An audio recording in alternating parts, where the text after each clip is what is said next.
The bottom line is distancing is your friend. If you have distance, you have time. And if you have time, you can make correct decisions. Welcome back to the Smart Safe Defense YouTube channel. My name is Adam Jolly, here to provide you self-defense tips and tricks to help you become a more confident, competent, and capable protector for yourself and your family. In this episode, the highlight of what I want to share actually happens almost instantly. So we're going to just watch what happens next. So right there, this is what I want to share. When it comes to personal protection and self-defense, you have these two people arguing, fighting, and this guy gets extremely close. So the guy with the boxers hanging out, the red boxers and red shoes, and the wife beater, he walks up to the other guy on the left and closes that distance extremely close and turns away slightly. Now, never, ever let someone, especially in a tense situation, get that close to you unless it's like your wife, your kids, your husband, someone you extremely trust and you want to get really close with and physical with in some way. You want to hug them, you want to give them kisses, whatever it is with your family, that's okay. That spacing's okay. This, with two complete strangers or people who are at odds, not okay. And you're about to see what.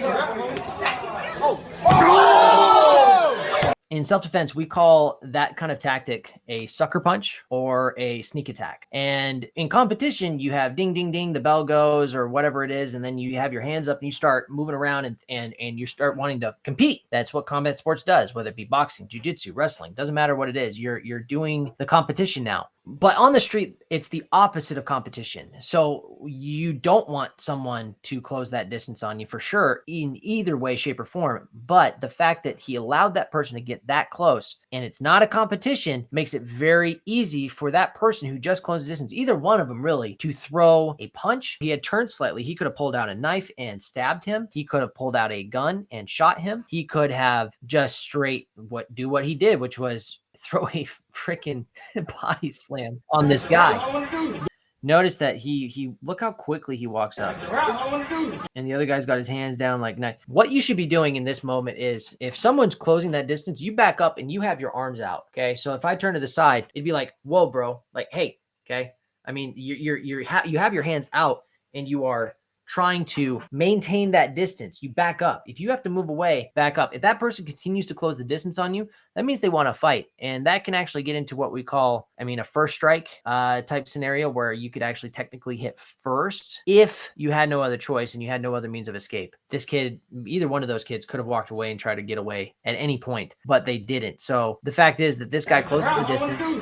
He stands there trying to be all tough and he grabs him. Look at that. He just grabs him and scoops him up, boom, and goes for the throw and slams him on his back, which can knock the wind out of you, put you at a serious disadvantage. Let's think about it from the other perspective. As the attacker, if you were to attack somebody, we shouldn't attack people. What would you want to do here? Why would you want to get that close? The answer is pretty simple for me. You get that close so that you can have an advantage on the person so you can hit them or smack them. And he gets on top immediately and starts throwing haymakers on the dude. And ding. It just goes from there. So the bottom line is distancing is your friend. If you have distance, you have time. And if you have time, you can make correct decisions. And if you don't have that distance, you don't have that time and you can't make correct decisions. So it's very important that you actually maintain that level and degree of separation from yourself and the person that you could be potentially fighting or getting attacked by. And that allows you to have time to make those decisions of running away, moving, reacting, and whatnot. The second thing that I want to share is this. You need to train. I keep saying it almost every video now. You need to practice. You need to train on these skill sets because if somebody accosts you or your family and you need to get involved, you need to be able to know, at least on a basic level, how to handle that situation. In one of the previous videos that I'll share up top here, it talks about skill gap. The female and the male that did the grappling match, she completely destroyed him because she had the skill set and he did not. And if you have someone who even has remotely a certain amount of skill set that tries to hurt you or harm you, that means you need to have a greater amount of skill set than that person. So the more you train, the more you can prepare. It doesn't mean go crazy. We have limited time and we have limited money. We have a lot of things that try to demand our attention, but just even by training just a little bit a day is more than what most people do. Even this I share because it's training. It's allowing you to mentally rehearse in your mind what to do in this scenario. What would you do? How would this go about? Imagine yourself at that situation. What does the heat feel like in the air? What does the tension feel like? Do you feel the knot in your stomach? Is your adrenaline start to pump a little bit because this person is coming up to you to try to slam you? Are you, and you don't know that they're going to slay me, but they're trying to cover that distance. Imagine yourself in that scenario and you will actually come out heads and shoulders just from mental rehearsal above everybody else that doesn't do any of this. So with that being said, guys, thank you for watching this video. If you like this video, please be sure to hit that like button and subscribe and share with your friends, and share down in the comment section below what you think could have been a better example or scenario, or what could have potentially happened if you had allowed somebody to close the distance on you. Would you allow them to close the distance on you? What would you do differently in that scenario? Let me know down in the comment section. And with that, guys, train today so you can protect tomorrow. I will catch you guys next time.